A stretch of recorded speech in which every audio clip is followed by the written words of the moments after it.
మన స్టేట్కి ఎంత అయిందో ఒకసారి మనం చూస్తే నెక్స్ట్ ఇది ఈరోజు అప్పు 2019 మార్చికి 3,75,000 కోట్లు, 12 జూన్ 2024కి 9,74,000 కోట్లు ఇప్పటికొచ్చిన లెక్కల ప్రకారం.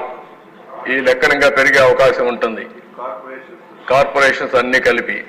అందుకే అక్కడ చూపించాం.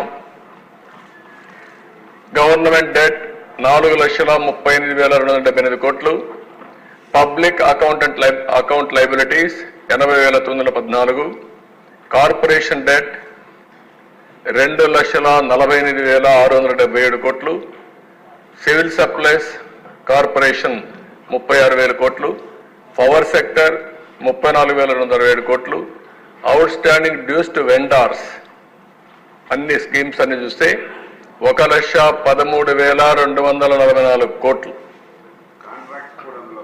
ఆ కాంట్రాక్ట్లు కూడా. Outstanding dues to employees 21,920 కోట్లు, non contribution to sinking fund అని 1,196 కోట్లు. అంటే ఇప్పుడు మొత్తంగా మనం చూస్తే 1,13,000 కోట్లు, 22,000 కోట్లు. ఈ రెండు అప్పులకు యాజ్ ఆన్ టుడే బిల్స్ రెడీగా ఉన్నాయి. వాళ్ళు ఏం చేయాలని అర్థం కాదు, మళ్ళా డెవలప్మెంట్ చేయాలి. ఆ పరిస్థితిలో మనం ఉన్నాం ఈరోజు.